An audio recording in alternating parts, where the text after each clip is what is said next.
Simandou, un bloc naturel riche, renfermant au minimum 2,4 milliards de tonnes de minerai de fer, capable selon les experts de construire l'équivalent de 500 000 tours Eiffel.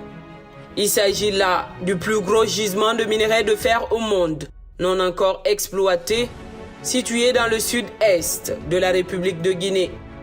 Jeté dans les abysses de l'oubli depuis les premières heures de l'indépendance, Simandou n'a connu son véritable essor qu'en mars 2022 par la signature de l'accord cadre, grâce à la vision, à la détermination et au leadership du président de la République, le général de corps d'armée Mamadi Doumbouya. Après la relance des travaux du projet par le chef de l'État en février 2023, l'inauguration du pont PK10 en mars 2023, symbolisant la première infrastructure du projet Simandou depuis l'indépendance, ce mardi 12 mars 2024 constitue inéluctablement une étape cruciale à graver dans le marbre. La pose de la première poutre du transguinéen, la ligne de chemin de fer qui serpentera le pays sur plus de 650 km, a connu la présence effective du chef de l'État, son Excellence le général de corps d'armée Mamadi Doumbouya. Ce déplacement de la première autorité du pays en valait en effet la chandelle. Ainsi, devant le président du conseil d'administration de Rio Tinto, le directeur de Winning Consortium Simandou, le chef de l'État affirme et symbolise par sa présence solennelle que la République de Guinée veille sur le projet Simandou et de sa conformité avec les lois nationales au bénéfice du peuple souverain de Guinée. Ces piliers, fièrement élevés au-dessus du sol, traverseront tout le pays jusqu'au pied de la montagne de fer. Il en sort des dizaines et des dizaines qui recevront les supports nécessaires aux rails qui transporteront le minerai de fer depuis Beila jusqu'au port en eau profonde, dont les travaux sont déjà en cours.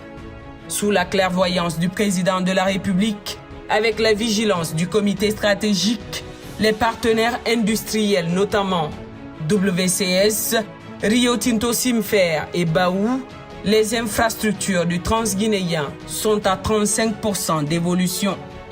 Une performance et une volonté assumée de toutes les parties prenantes à ce gigantesque projet d'envergure mondiale. La volonté ferme du président Mamadi Doumbouya a été dès le départ que Simandou soit au bénéfice prioritaire de la Guinée et de ses populations. Les infrastructures portuaires et ferroviaires, une fois achevées, seront la propriété d'une société unique de gestion appelée la Compagnie du Transguinéen, en abrégé CTG, dont l'État détient 15% de participation non contributive et non dilutive. Ce n'est pas tout. Celui qui assure la présidence du conseil d'administration de cette entité de gestion du projet Simandou est un Guinéen. Et c'était là l'une des exigences du président de la République. Le contenu local reste évidemment un élément clé de ce projet. Dans le sens des vœux du président de la République qui a dès le début des négociations insisté sur l'utilisation des ressources locales ainsi que la maximalisation des retombées économiques, sociales et environnementales pour les populations. Ce qui inclut l'embauche de travailleurs locaux, l'utilisation de fournisseurs et de services locaux, ainsi que des initiatives de développement communautaire visant à améliorer les infrastructures, l'éducation, la santé et d'autres aspects des urgences des populations à la base.